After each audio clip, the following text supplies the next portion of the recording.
black woman. All praise are due to Allah. But that will happen as we begin to submit and comprehend this Farrakhan effect that our brothers is going to speak about. So with no further delay, let's welcome up to the rostrum my mighty student minister, Brother Nuri Muhammad. All praise are due to Allah. Allahu Akbar. Allahu Akbar. Allahu Akbar. Allahu Akbar. Assalamu alaikum. Please be seated. Please be seated. In the most holy name of Allah, the beneficent, the merciful, I bear witness that there is no God but Allah, who came to us in the form of a well-made man named Master Farrakhan Muhammad. We forever thank this one wise, true, and living God for not only coming among us and searching from among us, but finding one that he could pour supreme wisdom into. That man that he found that became the supreme example of what black people could become if we submitted our lives to the truth is none other than the most honorable Elijah Muhammad.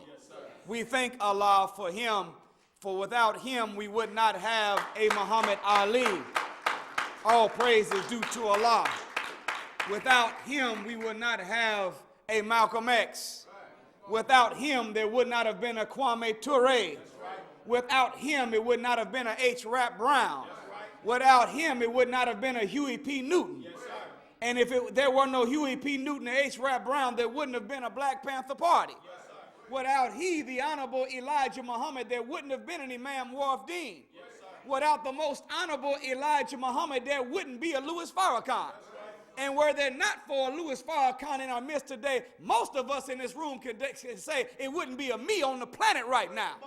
So we thank Allah for the most Honorable Elijah Muhammad, the great tree that produced these great fruits. Yes, we thank him most of all for that special fruit on that tree. Sometimes a tree produces fruit that looks like the other fruit. Yes, and even when you taste it, it might taste like the other fruit. Yes, but every now and then there is a fruit on the tree that has absorbed more nutrients from the trunk and the branch of the tree that causes when you take a bite of it to get more energy, vitamins, and nutrients from it and power to do something in life. Yes, well, you can take a bite out of Imam Wharf-Deen and you can get some good vitamins and nutrients. Yes, sir. You can get a bite of what Kwame Ture has to say and you can get some energy and some vitality. You can take a bite out of some of the speeches of Huey P. Newton or H. Rap Brown or Muhammad Ali or Malcolm X, and you can get you a little power. Yes, sir. But I want to talk to you about a special fruit from that tree. That if you take something from him, you will have the highest amount of nutrient and vitamin content and the most energy and power from any fruit on that tree. That supreme fruit of the Honorable Elijah Muhammad, the best of the best, is none other than the Honorable Minister Louis Farrakhan. We thank Allah for him and the body of knowledge that he has given us. Today, sisters and brothers, we are taking up a subject that is titled The Farrakhan Effect. You have heard, or if you haven't heard, there is a survey that was done in 2009 that is called the Obama effect, where there was a group of high school students in New York that had taken a test and 80% of the students had flunked the test. Then they decided they wanted to do an experiment because in the mind, the teachers believed that the students were not dumb. They had the knowledge, they just lacked the interest and the confidence necessary to throw themselves at the test with the mind to actually get a good grade on the test. Yes, sir. So they decided to give the same students the test after Obama got elected. Yes, sir. Now, I don't know about y'all, but when Obama was running for office that first term, I specifically said the first term. Yes, black people were excited. Yes, Now y'all can admit it. I said the first time. You tell me you wasn't excited. I remember I used to watch the debates like I was going to watch the championship. What? Matter of fact, I used to watch the debates with more excitement than I watched the Super Bowl or the NBA championship or the dunk contest or the All-Star. Whatever you watch that brings excitement in competition, I watch the debates with more excitement than I watch sport and play. And the reason why many of us came to the debates with more excitement than even in the sports arena is because we've gotten used to seeing black men outjump white men. We've got used to seeing black women outrun white women. We've got used to seeing black men outshoot, outpass, outcatch, outthrow, out-tackle white people. We even have now gotten used to seeing black men out-hit golf balls and tennis balls than white men and white women. But very rarely do you get a chance to see a competition of the black mind versus the white mind. But when Obama was running for office and Hillary Clinton in the primary was on the other side, whenever he won the primary and McCain was on the other side, I felt good watching a black man not outshoot, not outdunk, not outrun, not outdance, not outcatch, not outtackle, but outthink white men. It was a great celebration. And when he was running for office, I was getting text messages. It was almost like the Underground Railroad via text message campaign. I remember I got one text message that said it'll be a cold day in hell before a black man become president. It was 28 degrees during the inauguration. I had another text message that said before a black man will become president of the United States, pigs will fly. And here come the swine flu. Y'all remember the swine flu? I had another text message that converted McCain and Obama into an acronym. Obama, obviously blacks are moving America. McCain, maybe crackers can accept it now. Then I got another one that said, they say it ain't over till the fat lady singing. Aretha Franklin did the national anthem. But we was excited. Is that right? So the Obama effect, what's today's subject, is called the Farrakhan effect. The Obama effect became a slogan as the result of taking this group of high school students that had an 80% of the class failing a test. They took the same group in New York, sisters and brothers, with no tutoring, no knowledge being given to them, no notification in advance that the test was coming. And they just decided to give the same students the test after Obama got elected. And after Obama got elected, they gave the same students that had an 80% failure ratio. And 80% of them passed with flying colors.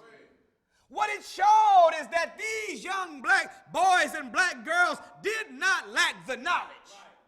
But what they lacked was the confidence to actually apply the knowledge that they had. But because one black man had achieved something in their immediate history that those little black high school brothers and sisters thought was impossible, the mind began to move at the terrific speed of 24 billion miles per second, and those students began to say, well, wait a minute. If I got a file in my subconscious mind called impossible, and one of the items in this folder is a black man being a president of America, and this black man is the president of America, then there's something out of my impossible file that has been achieved. Well, let me go back and open the file back up and see what else is in this file cabinet that might be deemed impossible. Because if one of them could be achieved, maybe the rest of them can be achieved. And all over America, this is why, and I'm telling you, I'll never forgive Barack Obama for the murder of Muammar Gaddafi. We will never forgive him for campaigning and looking out more for the Jew, more for the Mexican, more for the LGBTQ community than looking out for the black man and black woman. I don't want to say never forgive him, but we always going to have a problem with that. He got a whole lot of atonement to do to the black community. Because at the end of the day, it was black people that produced Barack Hussein Obama. And to whom much is given, much is required. But when much is given, not only is much required, but much is required to the source that gave it to you. So you can't say, because you received all that you received from your mother and father growing up, to whom much is given, much is required, I'm going to go give it to some stranger. No, to whom much is given, much is required back to the source that gave it to you. Well, we are the people that produced Barack Obama. So if there's any campaigning, any justice, any righting of the wrongs of the past of America, as a black man in the White House, your first order of business should be able to give back to the source that produced you. The LGBT community didn't make Barack Obama president. The Jews did not elect Barack Obama as president. It was the 96 to 98% of the landslide black vote that put that black man in the White House. It was your black father that made you what you were. It was your study of Dr. King. It was your belonging to Reverend Jeremiah Wright's church. An Afrocentric, Farrakhan-loving preacher. It was your participation at the Million Man March that wasn't called by no LGBTQ leader. It wasn't called by no Jew or no Mexican. It was called by a black man named Farrakhan in America. So to whom much is given, much is required. You owe us. But whenever you look at the effect of, called the Obama effect, you'll never be able to undo. I don't care. And you know, by putting a white, dumb president. What?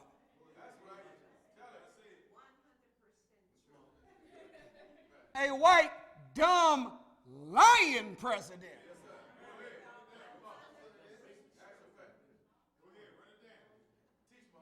They asked me off the air on the radio the other day, they asked me, they said, so did you get a chance to see the State of the Union address? I said, a little bit. I had turned it off, though. And they said, why did you turn it off? I said, because I had forgot how much of a habitual liar this man was. And the Honorable Elijah Muhammad said that lies affect the brain. That lies, when they go into the brain, they damage brain cells.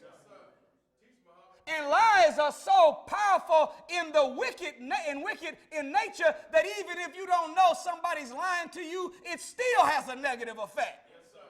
So being that this man in the course of 2 years has told over 3,800 lies that he's been caught in public, I would be doing my brain a disservice to sit here and let this man lie to me for an hour and a half, knowing I'll come out of that thing with brain damage. I might be coming out talking about Assalamu alaikum.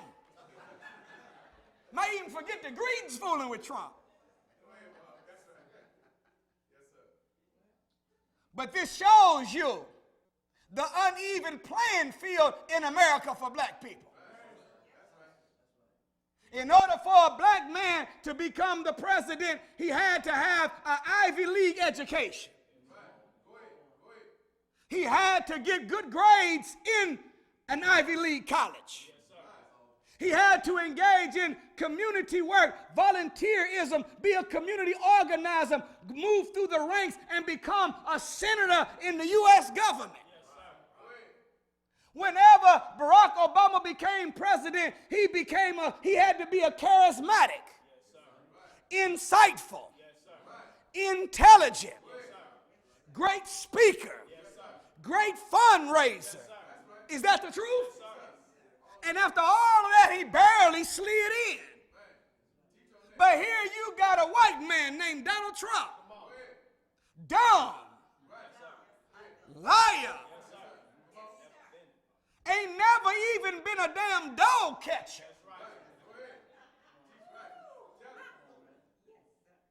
Did you hear me? Then filed bankruptcy 3 times. And owes over $1 billion in debt to construction companies all over the world. Can't speak. Not charismatic. Never did no community work. What have you heard about the Trump Foundation? You heard about the Trump Casino. You've heard about the Trump Towers. You've heard about the Trump ties, made in China. Did you hear that? But you ain't heard nothing about no Trump Foundation. So look at all of the hoops and the hurdles. In order for a black man to become president, he had to go through a political American Ninja Warrior training camp. But in order for a white man to be president, all he got to do is wake up and say, here I am. Are y'all all right? Part of the mission of the social engineers of this world. We don't have time to go into that, but a social engineer is like a construction engineer. The difference is a construction engineers for the building of physical structure. But a social engineer strategizes and plans for the way a society is going to look like. Did you know that there are opinion gangsters in the world? Did you hear me? They don't do drive-bys on 12th and Udale. They do drive-bys on the minds of the people. Did you know that the media, one of the titles of people in the media, they are called spin doctors?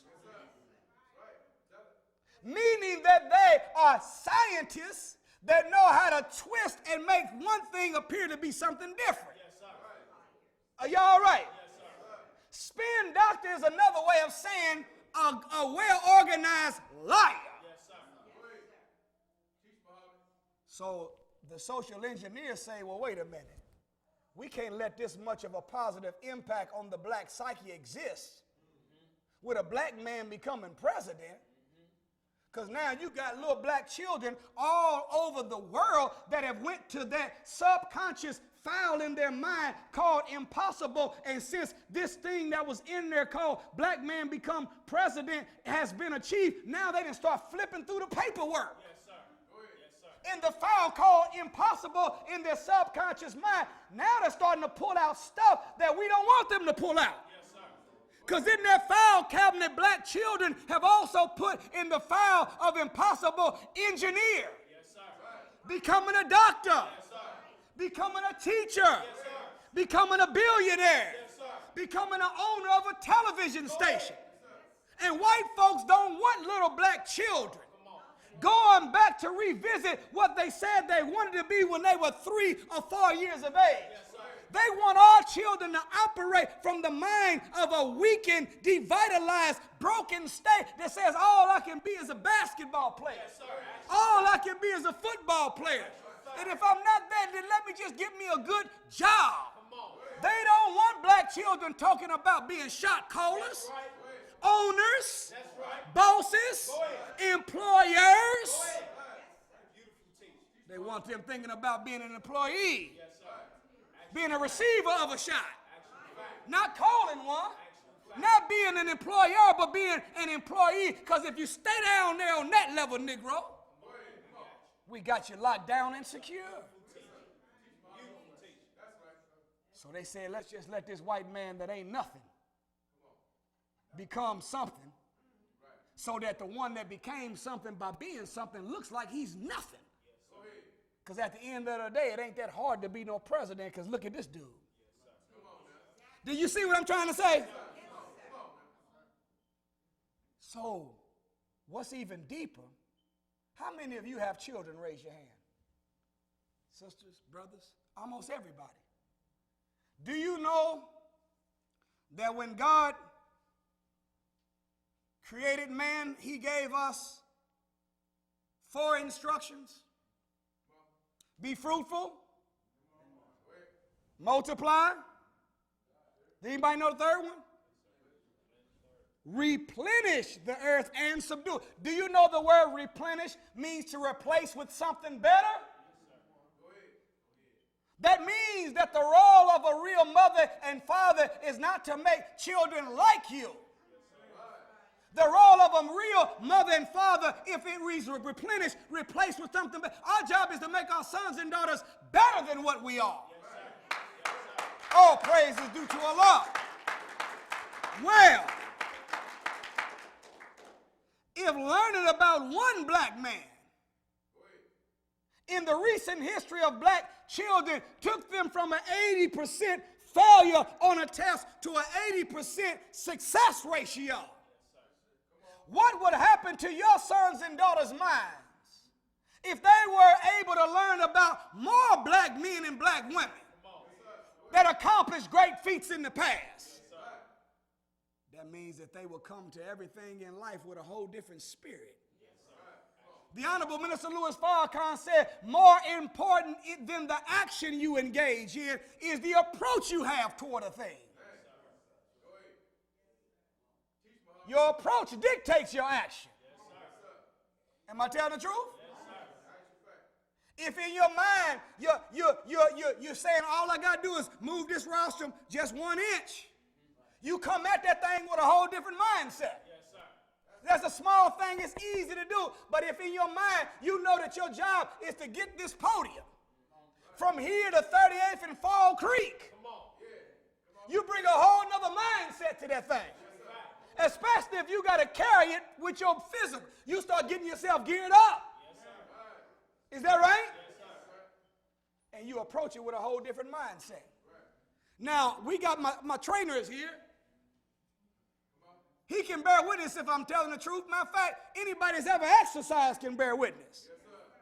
Have you noticed that whatever goal you set, that's whenever the exercise begins to get challenging, when you get close to the end of it? If you're standing up and your mindset is, I'm getting ready to do 100 push-ups, you get down there knocking them out. You don't start squiggling till about 75. Any brothers do any push-ups? If you don't, start now. It's a built-in gym membership. But the same brother, same sister that got the same strength, that said on Tuesday, I'm going to do 100. He got tired at 75, but if he on Wednesday says, I'm getting ready to drop and do 50. The same man that didn't get tired till 75 now starts getting wiggly, starts getting tired at 35. Why? Because you're getting closer to it. What's the difference? It's the approach. The Honorable Minister Louis Farrakhan said that an original man or woman should never pick up anything unless you intend on being its master. Are y'all with me? He said about himself, he said, whenever I was playing the violin as a child all the way up into my adulthood, I went at it with a certain approach. He said, but I met a man named Elijah Muhammad.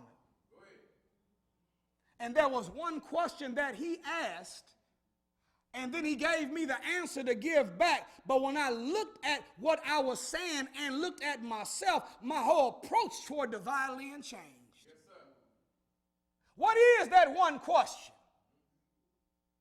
that even will have a greater impact on the black psychology than Obama becoming president? That one question and one answer is called student enrollment number one. Who is the, stop right there, not who was. The God don't want your mind to go back 78 trillion years ago. Who is mean present day. Right now. Who is the original man, not who was 78 trillion years ago. But who is the original man? Answer, the original man is and okay, hold on, and the God of the universe. You are the original man. You are the original woman. So if we are that is, how does God approach a test? Y'all all right? Yes, parents, so y'all better take notes now. This is how you can get them young soldiers to do good in school. Question. If you're a God and you're taking a test, what grade would God get on a test? Is he the most excellent? If whatever you think that man can be, you got to put the superlative on top of that when you talk about God. Because he's more than that. Is that right? Is God average? Is God mediocre? What grade is average and mediocre on the grade scale? C. We know God's not a failure. We know God's not poor. God is good. But what? All the time. God is excellent.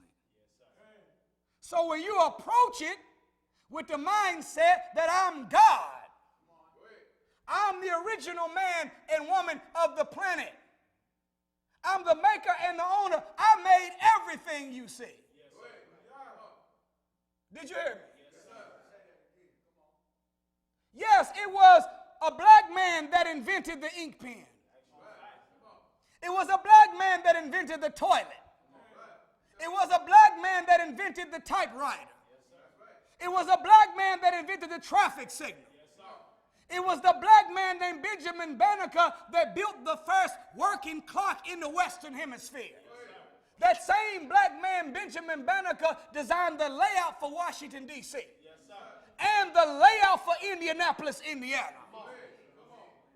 Did you hear me? It was a black woman that invented the hoisting system that they use in all mechanic shops right now. It was a black woman that developed the formula for the pain reliever called ibuprofen. What would you expect? The black woman is the natural pain reliever for a hard-working black man.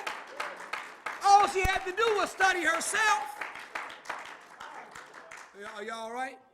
And I'm not encouraging you to go marry no bottle of ibuprofen. It's not going to work the same. It's a cheap replica. Are y'all all right?